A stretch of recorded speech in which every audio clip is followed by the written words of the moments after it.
We like to call it the Supernatural Hour. And now, our hosts.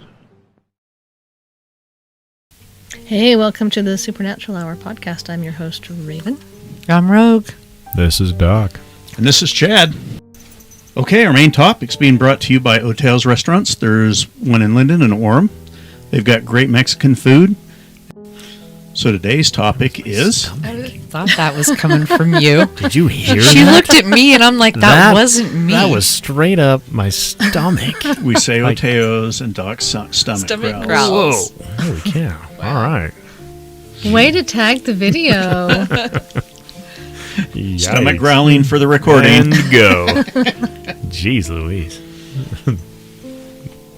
We're going to talk about Salem Witch Trials. It's spooky season. It's October. It's time to talk about all the spooky things. So we kind of, last podcast, we kind of touched the surface a little bit with Giles Corey. I made an error. During our last podcast, I said he was the only man that was executed as part of the witch trials. I corrected you on that. Did you already? Yeah. Okay. So he was just the only one that was squished. He was the only one crushed to death. There were two other males that were hanged. Yeah. So there's others, and we'll talk about them. So, yeah, as I was doing some research, I was like, oh, I think I goofed. You thought you made a mistake, but we corrected it. Yes. So you didn't make the mistake. Awesome. See how good you guys are to me? So the Salem Witch Trials started in spring of 1692. That sounds. And how long did they last? Should be only like a little over a year. Yeah. Like from February of 92 to May of 93. So the interesting thing, when I really started researching this, I thought it went on for a lot longer. I had originally as well. I kind of thought it was like a 5 to 7, 10-ish year ordeal. I mean, it was an ordeal. Right. But it wasn't even a year and a half. But when you start accusing the governor's wife, things get shut down. Yeah. He's like, nah, we're out. So during this time, belief in the supernatural, and especially something about, the devil giving certain people certain powers, witches, was really kind of a thing in Europe as early as the 14th century, and it carried over. The way they thought back then was if you could do anything out of the ordinary, it was the devil giving you this power in exchange for your loyalty to him. And it couldn't be that you studied and observed or tried something new. Or, hard work? What? Right? So this was just widespread because it had come from Europe, 1692. They haven't been in the United States for very long, so of course it's going to still kind of be a thing. And you add to that just a lot of economic hardships. There was a smallpox epidemic. There was after effects of the British war with France and the American colonies. There was fear of attacks from the, can I say Native Americans? Is it indigenous peoples? What do we say? What do we say to be relevant? Let's go with current? indigenous peoples. Okay, That indigenous sounds good. peoples. And then there was a long-standing kind of rivalry between all the little communities. So it wasn't just the Salem Witch Trials. It affected all the little towns right around there. So wasn't there like the Salem Village and the Salem Township? Yeah, and then there's some towns like Danvers, and I've got them written down here somewhere. We'll get to it eventually. But there was like 3 or 4 little townships. But I think Salem was the more affluent of all these little areas. I mean, it even went into Boston, which at the time was really far away, but nowadays is a 45-minute train ride. So you hop on a train and boom. I know, I said, let's go Salem. there. It can't be that far away. Massachusetts is only like a smidge on the map. It's just teeny. There's just a lot of suspicions, and then it even gets into, as we get into it, we'll talk a little bit about just the economy, because most of the people that were accused had a lot of land and a lot of money. And grievances and political advantage. Yep. So there's a lot of stuff going on. Some politics at play. Yes. Interesting. So, how did this all start? A couple of little girls. Bratty little kids. Yes, so in 1689, William and Mary started a war in France. Started a war with France, not in France, in the American colonies, and it was called the King William's War to the Colonists. And it really kind of hit and affected New York, Nova Scotia, Quebec, and so all of these refugees kind of came down into the Massachusetts area and into Salem Village in the Massachusetts Bay Colony. And, here's where it is. So it's kind of at the present day Danvers and Salem Town, which is now just Salem, were kind of the two biggest areas. And they're just, right close together. So this caused a real strain on the resources in the area with all these refugees coming in. And it really aggravated the rivalry between the families that had ties to the wealth of the port in Salem, because as we all know, ports were very, very important back then. They're still important, but especially important back in the day. And then those who still depended on agriculture. So they had a little tug of war there. So there's also some controversy, and this is where where we get into the starting point. There was some controversy over Reverend Samuel Parris, and he became Salem Village's first ordained minister in 1689. And people didn't like him. They didn't like him because of his rigid ways and greedy nature. Remember, greedy nature. And the Puritan villagers believed that everything that was going on, just because of these economic and political and social factors, they all thought that was the work of the devil. So they've already kind of got, the work of the devil stirring the pot here in this area. So in January of 1692, Reverend Parris has a daughter. She's 9. Her name's Elizabeth, and a niece named Abigail Williams, age 11. And they started having fits. Because they are... 9 and 11. That's what I thought. And if you've ever seen or been around a 9 or 11-year-old, they do the darned weirdest things. 9 and 11-year-old girls. Well, boys have their moments too, but yes, I don't deny. Okay, they're 9 and 11. Okay. Okay, get this. They screamed. Ooh. They threw things. Uttered peculiar sounds. I have a hard time with the word peculiar. It's hard to say. Yeah. I can't say it. It's like the hardest word in the English language. They contorted themselves into strange positions, and the local doctor blamed the supernatural. To me, they were just bored having a good time. They didn't have Netflix and chill, so doing somersaults. Now we call it gymnastics. They contorted. Yeah. That's right. Now we give medals out for that kind of stuff. Yeah. Jeez, come on. 10, 9 out of 10. Right, but in the day, the doctor came in, and it was the supernatural. Yeah, that doesn't work these days. You don't have a diagnosis for that? No, as much as I'd like to be like, no, probably just the devil. I have no medical explanation for any of this crap. It's just the devil. So you have a code for the evil eye, but not for... not the devil. Yeah, we do have Mal de Ojo, the evil eye. But yeah, oh god, if I could blame stuff on the devil, my job would get so much easier. You should try it one time and just see what happens. It's probably just see if they'll take that for the coding. How are you going to bill for that? Demonic possession. We'll try it.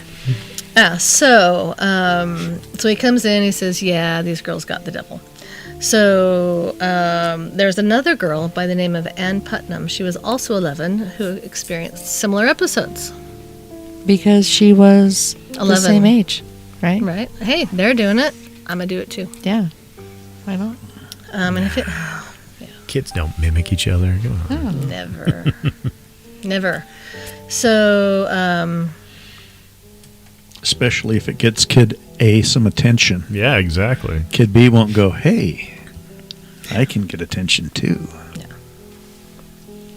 Kids. So, they've got these girls having fits, which apparently didn't happen with children back then because they're getting this attention that's the supernatural. So, Jonathan Corwin and John Hawthorne, who were magistrates, judges, started putting some pressure on these girls, to to, you know, What's wrong? what's wrong with you? Going on? What's causing this? They're 9 and 11 years old. Right. You've got these judges coming in, you know, putting pressure on you. These girls, and I'm putting in a little bit of my own conjecture here, but, you know, are like, holy crap, the adults are asking us what's going on. Let's come up with something, right? So the girls blamed 3 women for causing these fits to come upon them. First was Tituba, the Paris's Caribbean slave. The second was a gal named Sarah Good. She was a homeless beggar. And old. Wasn't she pretty old? I don't know, but Sarah Osborne was an elderly, impoverished Okay, that's woman. the one So I there was was an old woman, but Okay. I'm not sure how old Sarah was. They weren't going for top tier people at this point. It was No. like, oh, in society, you've got The fringe. an elderly person, a homeless person, and a slave. Pretty Right. easy targets. It Easy seems. targets, exactly. That they don't, you know, there's not really going to be anyone to come and stand up for them and say no. You know, Right. they're cool. So, you know, so these girls said, yeah, these guys have cursed us. They've, you know, made the devil come upon us. So Tituba, along with the other 2 women, arrest warrants were issued for them for bewitching these children. So off they go. Just off of the words of a 9 and an 11-year-old. Yes, because you know, I would take the words of children in court any Yeah, day. 'Cause any.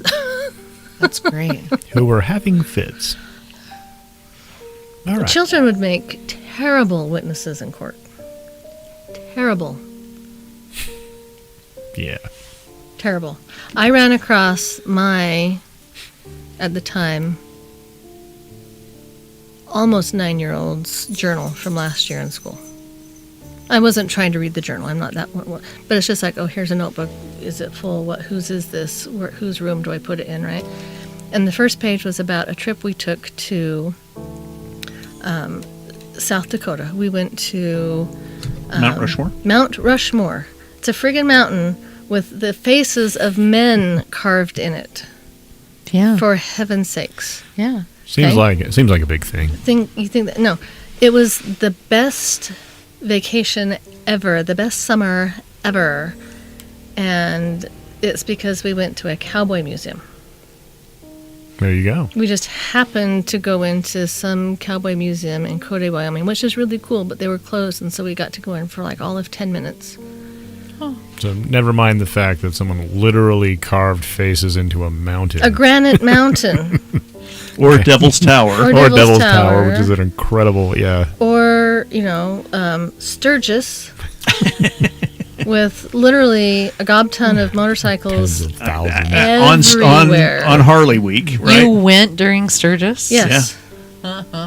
Yes. But That's hilarious. Cowboy Museum. We went to a she cowboy remembers museum the for cowboy 10 minutes, and museum. it was the best summer ever. That is the mind that we're working with here in the Salem Witch Trials. 9-year-olds.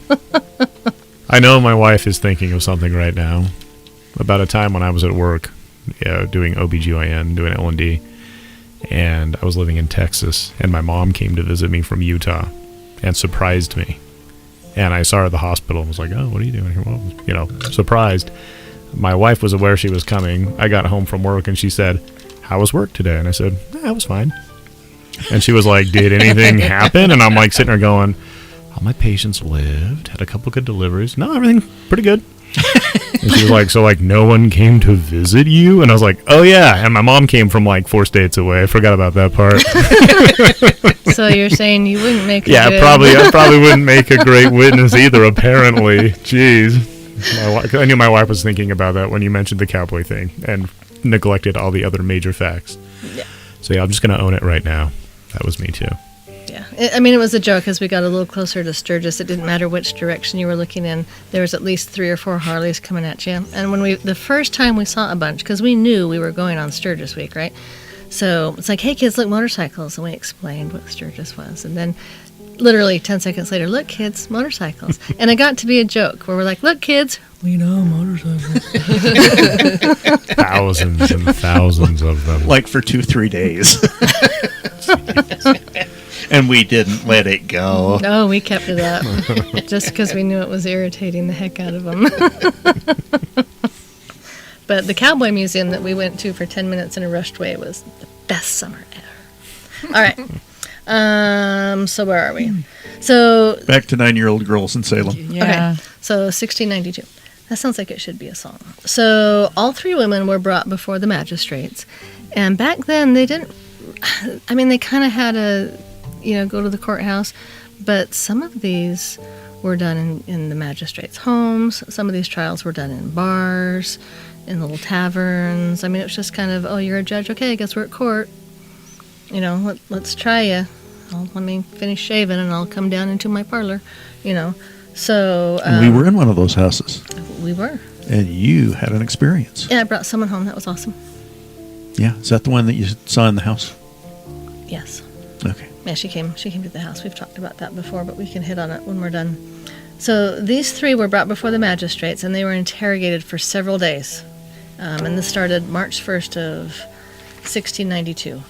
Osborne, she was the older woman. She claimed innocence, as did Sarah Good, the beggar. But Tituba, the Caribbean slave, she confessed. And her words say, I can't read. The devil came to me and bid me serve him. And she described these elaborate images of black dogs, red cats, yellow birds, a black man who wanted her to sign his book. She says that she signed the book, and that there were several other witches around that wanted to destroy the Puritans, in the area. They put all 3 of them in jail. I wonder if she was just like, you know what? F it. We're going to blow this stuff up. I'm going with it.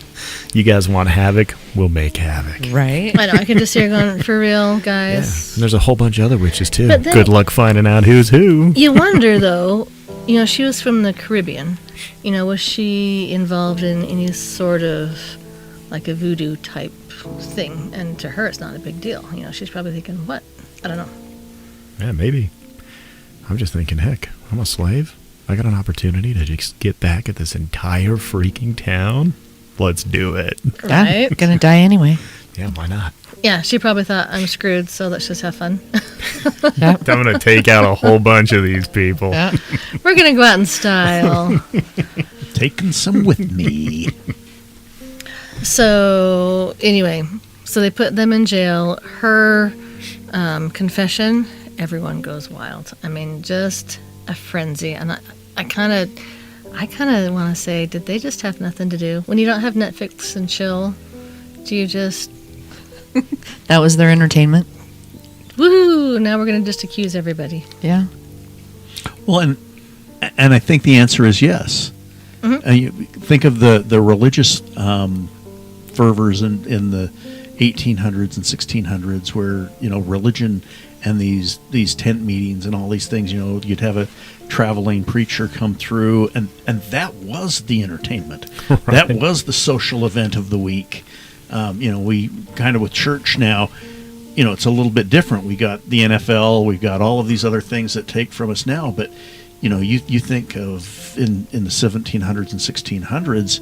Oh, yeah. You're working in the fields all day, working your butt off, trying to stay alive and make a living, literally.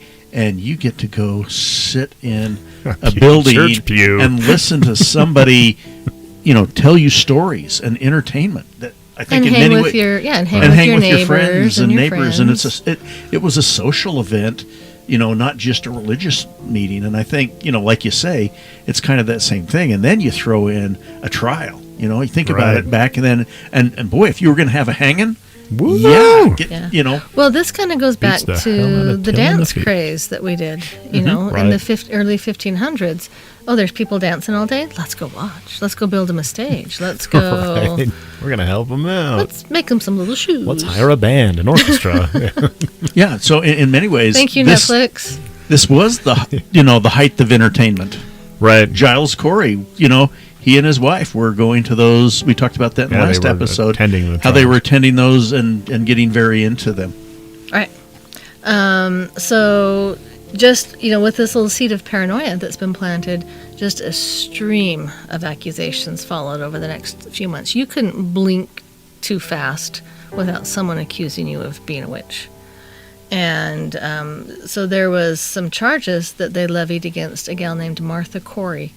And Martha Corey was a really loyal member of the church in Salem Village, and just really kind of considered a pillar of the community. You know, everyone looked up to her. Everyone thought she was amazing. You know, she dotted all of her I's and crossed all of her T's.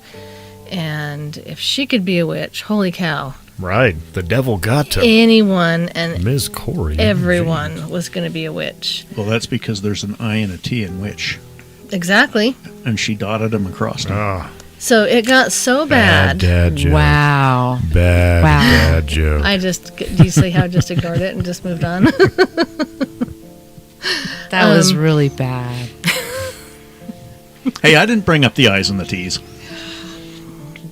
You kind of did.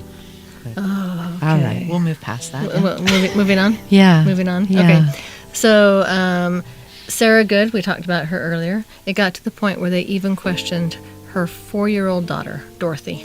Oh. And her timid answers. Imagine a 4-year-old being, you know, I'm sure that these weren't men that were like, "Hey, Dorothy, how you Right. doing? Yeah. Here, hold a teddy bear." So, Dorothy, when did your mom become a witch? No, I Exactly. Has your mom been doing weird things? point to the teddy bear where the devil touched you. Exactly. They were probably a little pointed, those questions. They probably weren't very ambiguous. No, I don't think their questions. I don't think their questioning was gentle. But even her little timid answers, a 4-year-old, was they considered it a confession. 4-year-old From a 4-year-old. From a Really? 4-year-old. Wow. Yeah, Wow. it's like people. She's probably barely knowing her colors. Yeah, exactly. If maybe even that, I mean, really. She probably knows her colors. She I know, doesn't with have an today's lens, iPhone. you're like, aren't we grasping at straws here? Come on. Using children. I don't know. So it got, and remember, all of this happened in a year. So they actually came up with 2 different types of establishments. This is in May 27th of 1692. So you remember, everything kind of started in February. So this, within 4 months, Governor William Phipps ordered the creation of a special court of oyer, O-Y-E-R, to hear, and terminer to decide. So you had kind of your hearing and then your, what am I looking for? Your Sentencing, Your basically. sentencing. Your or- sentencing, pretty much. Or judgment, yeah. And he made this for 3 counties, Suffolk, Essex, and Middlesex counties. The first case that was brought to the special court was Bridget Bishop. She was an older woman. She was gossipy. She was a little promiscuous, so maybe not By quite Puritan standards. not quite your ideal Puritan. Maybe she winked at a cute guy. I don't know. I don't know what it is to be promiscuous. Showed in a the little, Puritan showed a little ankle society. there, maybe. Exactly. Little wink, little ankle. Woo! So when she was asked if she committed any witchcraft, she responded, "I'm as innocent as the child unborn." And apparently this was not very convincing. She was found guilty, and on June 10th, she was the first person to be hanged on what's later known as Gallows Hill. Jeez. So, She's like, no, like, just clearing like, out. like And an quick unborn justice. baby. And they're like, nope, kill her. No, you're done. We're done. So, yeah, kind of cleaning out some riffraff here, you know. Heaven forbid you're gossipy and a little promiscuous. And have property? Did she have property? Oh, yeah. Did she own any land? good question. It didn't say that she did. She may have. I just didn't run across that in my... All I know is that she was older and she had gossipy habits and promiscuity. Well, So, it's tough being single. yeah, she was convicted at the end of her trial, sentenced to death. She was hanged on June 10th, 1692. And the place, you'll hear Gallows Hill, and if you ever go to Salem, there's a little thing on Gallows Hill, but it's actually called Proctor's Ledge, and it's a small hill near Gallows Hill. And she's the first official victim. I don't know why I call it Gallows Hill. Just go to Proctor's Ledge. I don't know. I mean, Gallows Hill sounds cooler. They're like, Gallows Hill. does. Oh, but it wasn't really here. See that little hill over there called Proctor? It was really It was there. actually there. Just go there. Because it's easier to push him off the ledge with the noose. People- Because there's a drop. People are weird. Way to analyze that one, Chad. Thank you. That's good. We've seen the ledge. We've seen Proctor's Ledge. I see. Okay. Yeah, we've been there. All right. So how many went off? How many went off? Well, so after Bridget Bishop, who was the first one, and then, they're like, okay, this is a thing, let's do this. 5 more people were hanged in July, one of which was a gal named Rebecca Nurse. And her execution was actually kind of a pivotal moment in the whole Salem Witch Trial fiasco. A lot of the accused women were kind of unpopular social outcasts. She was actually quite pious, well-respected, and a well-loved member of the community, so kind of like that earlier gal that we talked about, kind of like a Martha Corey.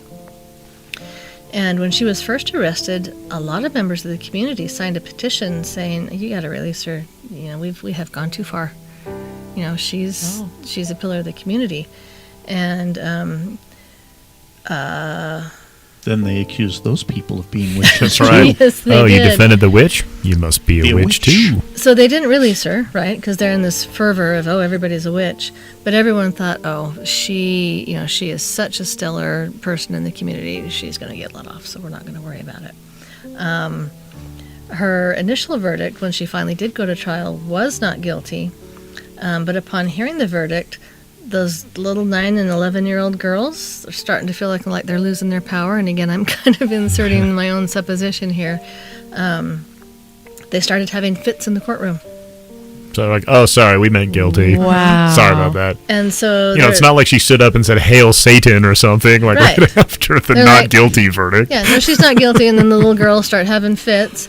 So the judge, whose name was Stoughton, asked the jury to reconsider the verdict. Well, a week later, they go back in, and they changed their mind and said, no, she's guilty, she's a witch, because she gave these little girls Jeez fits. Louise. Because if I'm a witch and just getting away with it, I'm going to totally just I am boom going to make the little girls freak out, because that's going to be good for me. in front of everyone. What? I'm innocent? Well, I'll show you. Let me prove I'm guilty here. Hold on. Give me a second. Did I not do enough the first time? I want to be hanged, That sounds like a great way to Jeez. die. Yeah. Oh, honestly, people. Okay. That's crazy that they just straight up are like, nope, let's do this over. Crazy. So, it's interesting. When we talked about Giles Corey, we said his death made people kind of rethink everything. Apparently, this one, kind of started to get people to go, but not everybody. There's a lot of people that thought this is not right, but there was just enough fervor that those people that said no. Mob mentality. Once shut mob out. mentality gets going, and people, they start working on emotion and not on logic. Right. It can be literally deadly. So there were a handful of people, I think 8 or 9 people that were in prison, but they escaped. So Escaped or just weren't executed? escaped. Okay. So there's a fellow by the name of Captain John Alden Jr. who was accused of witchcraft, and he was the son of the Mayflower crew member John Alden. And he was accused of witchcraft also by a child when he made a stop in Salem. He didn't even live there. He was just on his way home to Boston from Canada, happened to pass through Salem, and some little kid was like, witch, a witch, a witch, a witch. Really? And he spent 15 weeks in jail. But his friends helped break him out, and he actually escaped to New York and then was later exonerated. But there were. I read a list of 7 or 8 people that escaped and got away. So Yeah, they saw the writing on the wall, and they were like, we're going to bail now. Well, That's and, good. and from my understanding, you might be getting into this, but many of the people that actually confessed of being witches were let go. As long as you're Titchy willing Bush to. and some of the others, as long as they would confess, that they were witches and repent, they would let them go, is my understanding. And then, if you said you weren't a witch and you would die with your, without confessing that you were, they would hang you. So, interesting situations. So one of the interesting little tidbits of what's the word I want? Evidence that they would use was what they called spectral evidence. And it was just a few days, I think after Bridget Bishop was executed, that a minister by the name of Cotton Mather wrote a letter. He just imploring the court, just saying, please don't allow spectral evidence. And what spectral evidence is testimony about dreams and visions, because, I had a dream that you were a witch. Oh, you're a witch. And the court really kind of ignored this request, and 5 more people were sentenced and hanged in July, and 5 more in August and 8 in September. Many based on spectral evidence. Because of the spectral evidence. Because someone says, I had a dream they were a witch. They didn't even do anything, but I just dreamed they were. Yeah, my wife gets mad at Dream Me all the time. I'm mad at you. And I'm like, why? Well, I had a dream you did this. And I'm like, I didn't do that. I know you didn't, but I'm still mad about it. Okay. I've been there too. Great. Yeah, my wife's like, Dream You's a jerk sometimes. Sorry. So You need to work on that. No spectral evidence, guys. Thumbs down on that. Thumbs down on spectral evidence. So, September was really a deadly month. They had eight executions in September, and on October 3rd, what's his name? Cotton Mather. His dad's Increase Mather. That's his name, Increase Mather. They had some cool names back then. Yes, they did. Cotton Increase. So Increase was the president of Harvard, and he denounced the use of spectral evidence. He's like, guys, you cannot use dreams as evidence. No bueno. At least somebody's got Finally. Right? Yeah. It took a Harvard president to come up with that one, Right. huh? So he actually said, it were better than 10 suspected witches should escape than one innocent person be condemned. So, Well, they kind of blew that one, didn't they? So Increase, he knew what he was talking about. But They were going with the inverse philosophy. Like, let's just kill 10 of them. We'll at least get one witch, right? We'll get one. Just kill them all. We'll just be safe than sorry. So Governor Phipps, choking on my spit there. What are you guys doing? Nothing. I have a history with the name Phipps. Not a fan. Okay. We'll leave it at that. There's head shaking and hand gestures. I feel like I'm just sitting in the corner watching all of this. Unfortunately for all you good Phippses out there, I associate that name with a lot of meth abuse and jail time. Wow. Not personally. Really? Oh, okay. I know where we're going with that. Okay, so Governor Phipps, listened to Increase, and he finally prohibited further arrests because of Spectral evidence. He's like, okay, we're gonna just do away with this. So what he actually did was he went, he did away with the Court of Oyster and the Court of Terminer. We talked about those earlier, right? Mm-hmm. He did away with that on October 29th, but he replaced it with the Superior Court of Judicature. Yeah, that's right. Court of Judicature, which disallowed spectral evidence and only condemned 3 out of 56 defendants. Oh. That's getting better. Getting better. So what I don't understand is why not keep the other 2 and just say, don't use spectral evidence? I don't know. Because judicature sounds cool. It kind of does. It's kind of fun to say. Judicature makes me sound fancy. If that's even right. That's right. Yeah. We're making some wild assumptions here that we actually know how to pronounce these words. Some law professors going, shh. Right? All right. They are butchering this. That's stuff. assuming we have a law professor listening. If you're a law professor, go ahead and Send hate mail too. So, these accused witches, they were considered dangerous prisoners. So while they were being held in the dungeon, they were chained to the walls. They couldn't just, sit and, play video games and work out on the weight bench and stuff. They were chained to the walls because jail officials believed this would prevent their spirits from fleeing the jail and tormenting their victims. Some astral projection going on there. Right. So if you're chained up, you can't astral I was going to project. say, you should Exactly. probably still be That's able how to that do works. that. Okay. I'm really confused. That's interesting. We'll If you're, chain you. if you're unchained and locked in the room, you can astral project. But if you're chained, we got you. Yeah, your spirit is just chained there with you. I don't know, maybe if you're a vampire and the chains were made of garlic, would that work? Say the absolute, like, I don't know. even the Wow. illogical things are wildly illogical, and you're just like, what is going on here? Well, if we're going to listen to 9-year-olds and 11-year-olds, That's what like, I'm saying. why should this be any different? Saying, I And mean, interrogate 4-year-olds. There's very little logic in general, but it's like, what There's the zero. hell? We're gonna chain you down so your spirit can't fly out? Like, what is going on here? Yeah, so basically, to kind of wrap it up, Phipps, the governor, eventually pardoned everybody who was in prison because of witchcraft charges by May of 1693. But havoc has already just been... So do you have a number of how many were executed? I do. So 19 were hanged on Gallows Hill, which was really Proctor's Ledge. A 70-year-old man, Giles Corey, we already talked about him.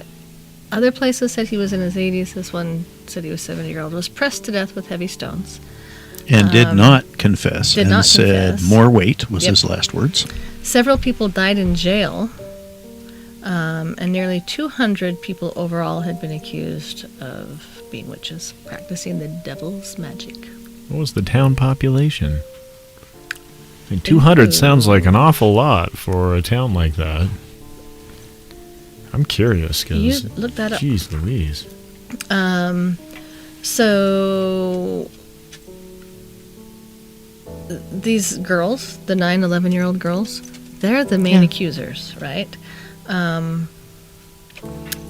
lot of people that have kind of studied this, because a lot of people are like, what was really going on? I think they were just 9 and 11-year-olds being bratty, bored Right? I agree kids. with you. Because the Puritan religion, and I have nothing against the Puritan religion, but it's pretty strict.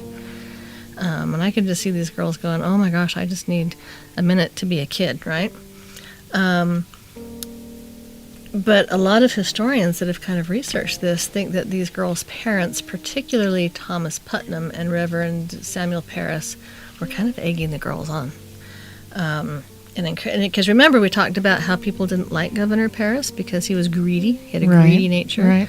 So a lot of these historians think that these parents were egging these girls on and encouraging these girls to do this, to accuse specific people that they didn't like as an act of revenge, and also because they had money and lands, and if they executed them, then they could go in and Confiscate take those. Because remember, we Right. talked about Giles Corey took some safeguards to protect his land. He gave it his lands and holdings to his sons, children's. so that they couldn't get it. So I wonder how much of it was just kind of a political money literal grab. land grab. Right. I mean, to put it in perspective, I looked this up. This is from Tulane University. They said the population of Salem town and village at the time can't be stated with precision, but they estimate the combined area was about 2,000 residents, with the population of Salem village numbering between 500 and 600. Right, and the reason So, they can't 200 people, that's 10% of the people in the Yeah. combined area. 1 in 10 was being accused of being a witch. Jeez. Yeah, and one of the reasons they can't say that definitively is because of all those refugees Right, coming a lot in of flux. from the war. But that is an astronomically high number when you're thinking 1 in every 10 people had been accused of witchcraft. Golly. So these are the ones that were found guilty and executed: Bridget Bishop, Sarah Good, Elizabeth Howe, Susanna Martin. Thanks for listening. Last but not least, get your Supernatural Hour swag at advancedparanormal.com. We have all sorts of awesome swag. Tapestries, cups, bumper stickers, I still don't have my notebook. It makes me sad. t-shirts, you name it. Pencils, yeah, we were talking about that at the beginning of the school year. We need to get those. All right, well, head on over and you can pick them up at advancedparanormal.com. Also at advancedparanormal.com, you can find our sage sprays, sage rollers, lip balms, cleansing kits, different types of things that we make in-house. Also, we want to ask you to follow us on YouTube, check us out, TikTok. We're all over social media. Like, share, follow. TikTok. How many people you got Last now? time I looked, 1,515. And just one last little shout out to our friends at Country Off-Road Adventure Rally. I wanted to make sure I didn't say off-road too many times. I'll get there. That's Boar, right? Boar. All right. Boar, if you're listening, I'm so sorry. I try really hard, but my brain is made of unicorn dust. All right. Stay spooky, my haunty friends. Love you, Necklace. Have a good one. Hey, good night. The mold induced, but that whole idea of mass hysteria that people just start feeding on the same emotion and things that other people are doing. But the idea of the dad egging them on for certain people lends to, the girls having a fit after the innocent. Right, because maybe the parents wanted that woman and convicted. The dad they wanted their looks at the kids. Okay, you better start shaking right now. Exactly. Jeez. We talked a little bit with Giles Corey about how it's a common myth that witch victims were burned at the stake. Mm-hmm. And factually, we've already kind of talked about this, but no accused witches were burned at the stake in Salem, Massachusetts. That was more of a European activity. It says Salem was ruled at the time by English law, because they were still under English rule, and they only allowed death by burning to be used against men who committed high treason, and only after they had been hanged, quartered, and drawn. Wow. Well, after that, it wouldn't really matter. Yeah, but I say, burn me, whatever. Right? It's like, go ahead. The hanging part was probably enough. Yeah, and then just this little blip that we've touched on a little bit, just that most of the accused had their estates confiscated if they were convicted. So a lot of historians think that religious feuds and property disputes played a large part. If they pled guilty, did they lose their property? You said that they were convicted. I just didn't know. I think if they were convicted, they probably lost their property if they pled guilty, and that's probably why Giles Corey did not, confess to being a witch, right? Because even if he was let go, he would have lost his property. Yeah, well, I was just wondering if they were like, guess your estate's now the property of the church. Yeah, we own it now. And Tituba didn't have anything to lose because she didn't have any property as a slave. So own up, just do it. Yep. So after the trials and executions and everything died down and went away, many involved, such as Samuel Sewell, publicly confessed error and guilt, and he felt bad. On January 14th, 1697, the General Court ordered a day of fasting, and what's a good way to put it? Soul searching. Just kind of think about what you did, because it was a tragedy. Doc just looked up the population, and that's a big chunk of population. Yeah, 2,000 people, 200 people were being accused. In 1702, so just, 5 years later, the court declared the trials unlawful, and in 1711, the colony passed a bill that restored the rights and good names of those accused. They actually gave restitution in 600 pounds to the heirs. But it wasn't until 1957, 250 years later, that Massachusetts formally apologized for the events of 1692. Wow. So it took a long time for them to say, oops, sorry. Our bad. So there you go. Well, that was an interesting topic. Right. I find it fascinating. I mean, it's tragic, but just fascinating. Thanks for listening. Last but not least, get your Supernatural Hour swag at advancedparanormal.com. We have all sorts of awesome swag. Tapestries, cups, bumper stickers. I still don't have my notebook. It makes me sad. Oh, t-shirts. You name it. Pencils. Yeah, we were talking about that at the beginning of the school year. We need to get those. All right, well, head on over and you can pick them up at advancedparanormal.com. Also at advancedparanormal.com, you can find our sage sprays, sage rollers, lip balms, cleansing kits, different types of things that we make in-house. Also, we want to ask you to follow us on YouTube, check us out, TikTok. We're all over social media. Like, share, follow. TikTok. How many people you got Last now? time I looked, 1,515.